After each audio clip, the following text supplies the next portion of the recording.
ഈ വചനം നിങ്ങളോടൊപ്പം പങ്കിടുവാനായിട്ട് ദൈവം ഈ അവസരം നൽകിയിരിക്കുന്നു. ഞാൻ ദൈവത്തിന് നന്ദിയും അർപ്പിക്കുന്നു. As I share the word of God, I want each one of you to submit yourselves to God and wait upon Him for His blessing and His message. നിങ്ങളെ തന്നെ സമർപ്പിച്ചുകൊണ്ട് ദൈവത്തിൽ നിന്ന് അനുഗ്രഹം പ്രാപിപ്പാൻ നിങ്ങളെ സമർപ്പിക്കുവാനായിട്ട് ഞാൻ അപേക്ഷിക്കുന്നു. For scripture reading this morning, we read from the book of Daniel, the 4th chapter. നമ്മുടെ വിശുദ്ധ വചനത്തിൽ നിന്ന് നമ്മൾ നമ്മുടെ സ്ക്രിപ്ചർ റീഡിങ്ങിനായിട്ട് എടുത്ത ഭാഗം ദാനിയലിൻ്റെ പുസ്തകം 4-ാം അധ്യായത്തിൽ നിന്നായിരുന്നു. Many of you might think that I'm going to share some prophecies. The moment you hear the book of Daniel, we think about prophecies and the fulfillment of the prophecies. നമ്മൾ ദാനിയലിൻ്റെ പ്രവചനം കേൾക്കുമ്പോൾ പ്രവചനത്തെക്കുറിച്ചാണ് നമ്മൾ കൂടുതലായിട്ട് നമ്മൾ ചിന്തിക്കുന്നത്, ദൈവത്തിൻ്റെ അനുഗ്രഹത്തെക്കുറിച്ചല്ല. But this morning I'd like to share another aspect from in this chapter that we read. എന്നാൽ ഇന്ന് പ്രഭാതത്തിൽ നമ്മൾ വായിച്ച ആ ഭാഗത്തിൽ നിന്ന് അല്പം കൂടി ധ്യാനിക്കുവാനായിട്ട് ഞാൻ ആഗ്രഹിക്കുന്നു.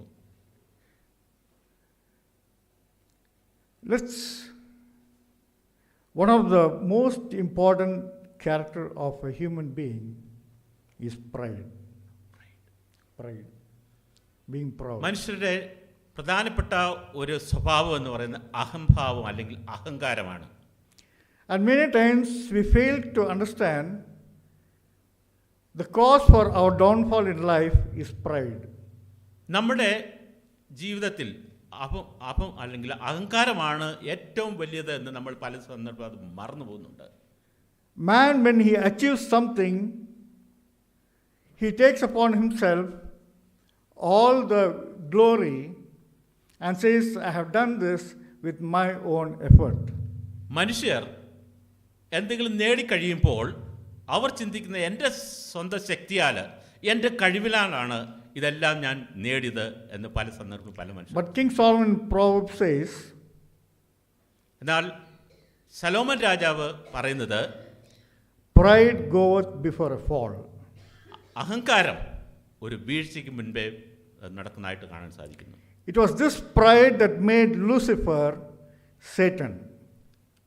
ഈ അഹങ്കാരമാണ് ലൂസിഫറിനെ സാത്താനുമാക്കിയത്. The brightest, the leader, and the most beautiful of all the angels in heaven was thrown down to this earth because of his pride. അല്ലെങ്കിൽ അതിമനോഹരമായിട്ടുള്ള ദൂതന്മാരിൽ ഒരുത്തനായിരുന്നു ലൂസിഫർ. ലൂസിഫറിൻ്റെ അഹങ്കാരമായിരുന്നു സ്വർഗത്തിൽ നിന്ന് അവനെ ഭൂമിയിലേക്ക് തള്ളിയിടാനായിട്ടുള്ള കാരണം.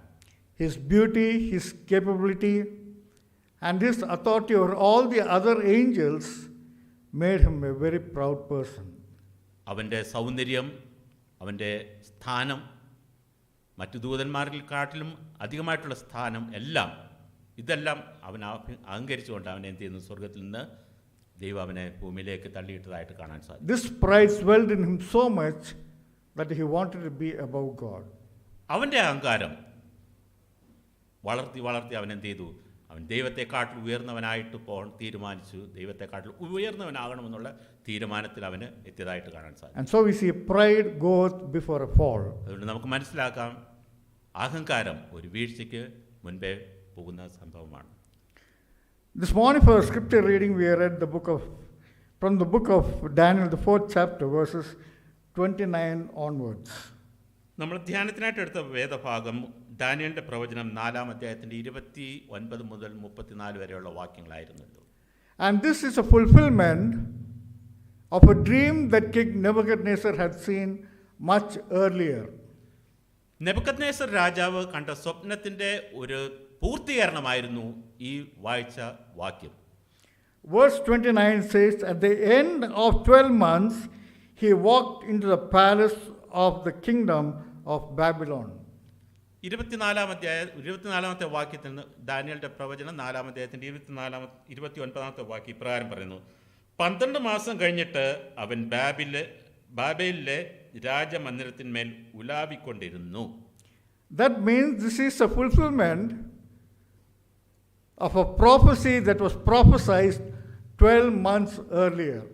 12 മാസത്തിന് മുൻപേ പ്രവചിച്ച ഒരു പ്രവചനത്തിൻ്റെ അതിൻ്റെ അന്ത്യഘട്ടത്തിലേക്ക് എത്തിയിരിക്കുകയാണ് ഇതെന്ന് നമ്മൾ മനസ്സിലാക്കുക. God had given Nebuchadnezzar a warning a year before this happened. ഈ സംഭവം നടക്കുന്നതിന് മുൻപ് നെബൂഖദ്നേസർ രാജാവിന് ദൈവം ഒരു മുന്നറിയിപ്പ് കൊടുത്തതായിട്ട് കാണാൻ സാധിക്കുന്നു. We see this in the earlier verses of chapter 4. നാലാമത്തെ അധ്യായത്തിൻ്റെ 29 മുന്നേ ഉള്ള വാക്യങ്ങൾ നമുക്കിത് കാണാൻ സാധിക്കുന്നു. From 10 onwards, we don't have to read, but 10 to 16 we see the vision or the prophecy that was given that was going to happen.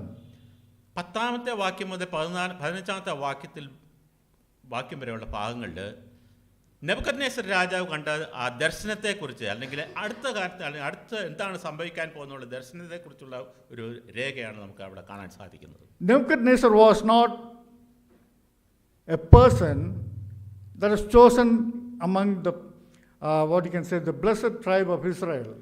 ഇസ്രായേലിലെ ഗോത്രത്തിൽ നിന്ന് തിരഞ്ഞെടുത്ത ഒരു വ്യക്തിയായിരുന്നില്ല നെബൂഖദ്നേസർ രാജാവ്. He was a heathen king. ഒരു വിജാതീയനായിട്ടുള്ള ഒരു രാജാവായിരുന്നു Nebuchadnezzar. But we see here that God uses even a heathen person to let people know of his glory and his the true God.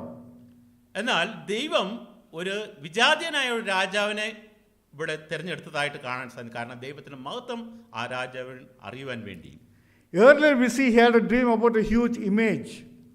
നമുക്ക് അറിയാൻ സാധിക്കുന്നു വലിയൊരു ബിംബത്തെ രാജാവ് ഉണ്ടാക്കുന്നതായിട്ട് കാണാൻ സാധിക്കുന്നു.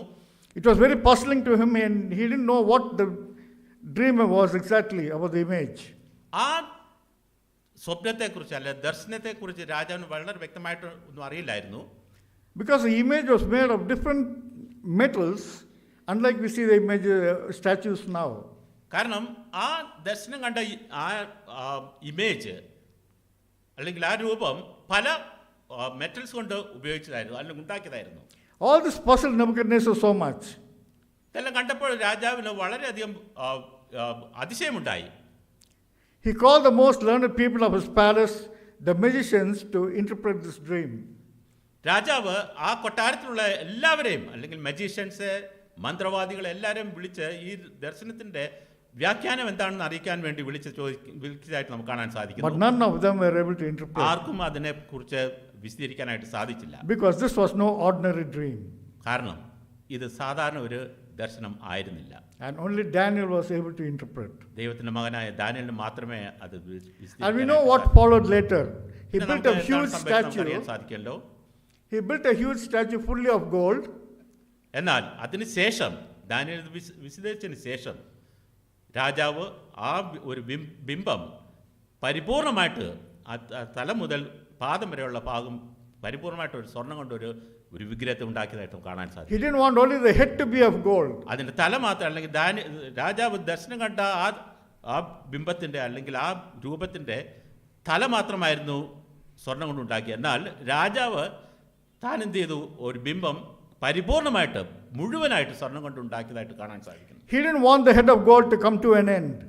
കാരണം ഈ തലയുള്ള ഭാഗം അല്ലെങ്കിൽ സ്വർണത്തിന്റെ ഭാഗമുള്ള തല ആ ഭാഗം മാത്രം അത് അവസാനിക്കാൻ പാടില്ല എന്നുള്ള ഒരു ചിന്താഗതിക്കാരനായിരുന്നു. And so he built a whole image of gold. അതുകൊണ്ടാണ് ആ ഇമേജ് അല്ലെങ്കിൽ ആ വിഗ്രഹം മുഴുവനും സ്വർണം കൊണ്ട് ഉണ്ടാക്കി. And as we all know the story, നമുക്ക് എല്ലാവർക്കും ആ കഥ അറിയാമല്ലോ. He built a huge image and wanted everybody to worship him. ഒരു വലിയൊരു സ്വർണം കൊണ്ട് ഒരു ബിംബം ഉണ്ടാക്കിയതിന് ശേഷം എല്ലാവരും അതിനെ നമസ്കരിക്കുവാനായിട്ട് അദ്ദേഹം കൽപ്പന പുറപ്പെടുവിച്ചായിട്ട് കാണാൻ സാധിക്കും. It was commanded that those who fail to worship this image will be thrown into the fiery furnace. എന്നിട്ട് കൽപ്പനയിൽ പറഞ്ഞിരിക്കുന്നത് ഈ ബിംബത്തെ ആരാധിക്കാത്തവർ അല്ലെങ്കിൽ അതിനെ അനുസരിക്കാത്തവർ അല്ലെങ്കിൽ ബിംബത്തെ ആരാധിക്കാത്തവരെ എന്ത് ചെയ്യുന്നത് തീക്കുണ്ടത്തിലേക്ക് എറിയുന്നതായിട്ടുള്ള ഒരു കൽപ്പനയെ അദ്ദേഹം പുറപ്പെടുവിച്ചായിട്ട് കാണാൻ സാധിക്കുന്നു. Because Shadrach, Meshach and Abednego disobeyed, they were thrown in the fiery furnace. എന്നാൽ ശദ്രക് മേശക് അബേദ്നെഗോ ഇവര് രാജാവിന്റെ കൽപ്പന അനുസരിക്കാത്തതുകൊണ്ട് അവരെന്ത് ചെയ്തത് ആ തീക്കുണ്ടത്തിലേക്ക് എറിയപ്പെട്ടതായി കാണാൻ സാധിക്കും. But behold, King Nebuchadnezzar sees a fourth person walking inside the furnace. എന്നാൽ നെബൂഖദ്നേസർ നാലാമതൊരു വ്യക്തിയുടെ ആ തീക്കുണ്ടത്തിൽ നടക്കുന്നത് കാണുന്നു. Though Nebuchadnezzar being a heathen king, എന്നാൽ നെബൂഖദ്നേസർ ഒരു വിജാതീയനായിട്ടുള്ള രാജാവായിരുന്നു എങ്കിൽ തന്നെയും he was able to recognize the Son of God. എന്നാൽ ആ നാലാമനായിട്ടുള്ള വ്യക്തി ആരാണ് എന്ന് അദ്ദേഹത്തിന് മനസ്സിലാക്കാനായിട്ട് സാധിച്ചു. God revealed King Nebuchadnezzar about the true God. Nebuchadnezzar രാജാവിന് യഥാർത്ഥമായിട്ടുള്ള ദൈവം ആരാണെന്ന് അവിടെ വെളിപ്പെടുത്തി കൊടുത്തതായിട്ട് കാണും. It's after all this experience, God gives him another dream. എന്നാൽ ഇതിനെല്ലാത്തിനും ശേഷം, ഈ സംഭവത്തിനെല്ലാം ശേഷം ദൈവം അദ്ദേഹത്തിന് വീണ്ടും ഒരു ദർശനം കൊടുക്കുന്നതായിട്ട് കാണാൻ സാധിക്കും. He sees a huge tree in the midst of the kingdom. അദ്ദേഹത്തിൻ്റെ രാജ്യത്തിൻ്റെ നടുക്ക് ഒരു വലിയൊരു വൃക്ഷം നിൽക്കുന്നതായിട്ട് ദർശനം കാണുന്നു. The tree had grown very luxuriously, and birds and animals all were taking shelter under this tree. ആ മരം വളരെ നല്ല പോലെ തഴച്ച് വളരുന്നു. മൃഗങ്ങൾ, പക്ഷികൾ എല്ലാം ആ വൃക്ഷത്തിൽ അഭയം പ്രാപിക്കുന്നതായിട്ട് കാണുന്നു. But then we see the branches and everything was asked to be cut down. എന്നാൽ പിന്നെ നമ്മൾ കാണുന്ന അത് കട്ട് ചെയ്യുന്നതായിട്ട്, അല്ലെങ്കിൽ ആ വൃക്ഷം അത് കട്ട് ചെയ്യുന്നതായിട്ട് കാണാൻ സാധിക്കുന്നു. Again, this puzzled King Nebuchadnezzar. എന്നാൽ ഈ ദർശനം കണ്ടപ്പോഴും നെബൂഖദ്നേസർ എന്ത് ചെയ്തു? വളരെയധികം വ്യാകുലനായിട്ട് കാണുന്നു. As he had done earlier, he called everybody to explain the dream. വീണ്ടും രാജാവ് എന്ത് ചെയ്യുന്നു? അവിടെയുള്ള മന്ത്രവാദികളെയും അതുപോലെ വലിയ പഠിത്തക്കാരെ എല്ലാം വിളിച്ച് ഈ ദർശനത്തിൻ്റെ അതിൻ്റെ അർത്ഥം പറഞ്ഞു കൊടുക്കാനായിട്ട് വിശദീകരിക്കുന്നു, അല്ലെങ്കിൽ പറഞ്ഞു കൊടുക്കാനായിട്ട് വിളിക്കുന്നു. But only Daniel was able to interpret the dream. അപ്പോഴും ദാനിയേൽ, ദൈവത്തിൻ്റെ മകനായ ദാനിയേലിന് മാത്രമേ ആ ദർശനം വിവരിച്ചു കൊടുക്കാനായിട്ട് സാധിച്ചുള്ളൂ. And what was his dream? എന്താണ് ആ ദർശനം? We see verses 20, Daniel explains the dream. 4:20. ദാനിയേലിൻ്റെ പ്രവചനം 4-ാം അധ്യായത്തിൻ്റെ 20-ാമത്തെ വാക്യത്തിൽ അതിപ്രകാരം വായിക്കുന്നു: വളർന്ന് ബലപ്പെട്ടതും ആകാശത്തോളം ഉയരമുള്ള ഭൂമിയിൽ എല്ലായിടത്തു നിന്നും കാണുന്നതും ഭംഗിയുള്ള ഇലയും അനവധി ഫലവും എല്ലാവർക്കും ആഹാരവും ഉള്ളതും കീഴെ കാട്ടുമൃഗങ്ങൾ വസിച്ചതും കൊമ്പുകളിൽ ആകാശത്തിലെ പക്ഷികൾ പാർപ്പിടം ഉണ്ടായിരുന്നതുമായ കണ്ട വൃക്ഷം രാജാവെ വർദ്ധിച്ച് ബലവാനായി തീർന്നിരിക്കുന്ന തിരുമേനി തന്നെ. തിരുമനസ്സിലെ മഹത്വം വർദ്ധിച്ച ആകാശം വരെയും ആധിപത്യം ഭൂമിയുടെ അറുതി വരെയും എത്തിയിരിക്കുന്നു. Here we see Daniel says, "Thou art this great tree." രാജാവിനോട് ദാനിയേൽ പറയുന്നു, ഈ വലിയ വൃക്ഷം താങ്കളാണ്, അല്ലെങ്കിൽ നിങ്ങളാണ്. But one day you will be cut down. എന്നാൽ ഒരു ദിവസം നിന്നെയും ഇപ്രകാരം ഈ വൃക്ഷത്തെ മുറിച്ചതുപോലെ നിന്നെയും മുറിച്ച് മാറ്റപ്പെടും. God gives King Nebuchadnezzar a warning as to what he is going to do in the future. ദൈവം നെബൂഖദ്നേസർ രാജാവിന് ഭാവിയിൽ എന്താണ് ആ രാജാവിനെ കുറിച്ച് ചെയ്യാൻ പോകുന്നതെന്ന് ഒരു And so in the verse 29, it says, 29-ാമത്തെ വാക്യത്തിൽ, at the end of 12 months, he walked in the palace of the kingdom of Babylon. 12-ാം മാസം രാജാവ് എന്ത് ചെയ്യുന്നു? ബാബിലോൺ രാജ്യത്തിൻ്റെ രാജമന്ദിരത്തിന്മേൽ ഉലാവിക്കൊണ്ടിരുന്നു എന്ന് നമുക്ക് വായിക്കാം. And so this vision that King Nebuchadnezzar has seen is going to be fulfilled 1 year later. രാജാവ് കണ്ട ദർശനം ഒരു വർഷത്തിന് ശേഷം അത് പൂർത്തീകരിക്കാൻ പോവുകയാണ്. What does this tell us? ഇതെന്താണ് നമ്മളോട് പറയുന്നത്? God does not immediately pass judgment on his people. ദൈവം തൻ്റെ മക്കൾ ഉടനെ തന്നെ പ്രവർത്തിക്കുകയില്ല. God gives time for them to repent. നമുക്ക് വേണ്ടി പ്രിപ്പയർ ചെയ്യാൻ, ദൈവജനത്തിന് ഒരുങ്ങാൻ വേണ്ടി ഒരു സമയം നമുക്ക് നൽകും. Even Lucifer had time to repent before he became Satan. Lucifer സാത്താൻ എന്നറിയപ്പെടുന്നതിന് മുൻപായിട്ട് ലൂസിഫറിന് ദൈവം ഒരവസരം നൽകിയിരുന്നതായിട്ട് കാണാൻ. Before God could destroy the world, he sent Noah to preach for 120 long years to preach the destruction. ജലപ്രളയത്താൽ ലോകത്തെ നശിപ്പിക്കുന്നതിന് മുൻപ് നോഹയോട് കൂടി ദൈവം 120 വർഷം ദൈവം എന്താണ് ചെയ്യാൻ പോകുന്നതെന്ന് ജനങ്ങളെ അറിയിപ്പിച്ചു. But people were not willing to listen to him. എന്നാൽ ജനങ്ങൾ അത് സ്വീകരിക്കാനായിട്ട് താല്പര്യമുള്ളവരായിരുന്നില്ല. God sent Jonah to the city of Nineveh to preach destruction. ദൈവം യോനെ നിനവയിലേക്ക് പ്രസംഗിക്കുവാനായിട്ട് അയച്ചു.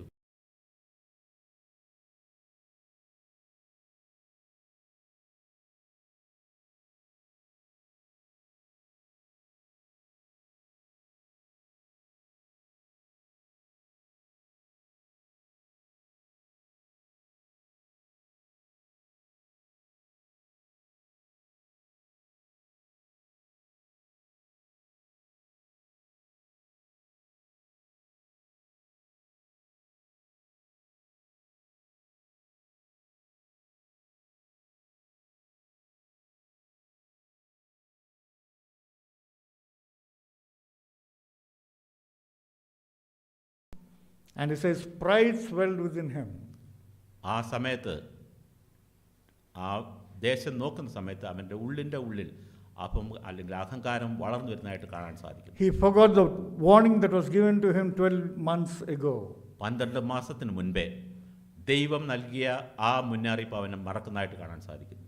And he said to himself, is this not the great kingdom I have built?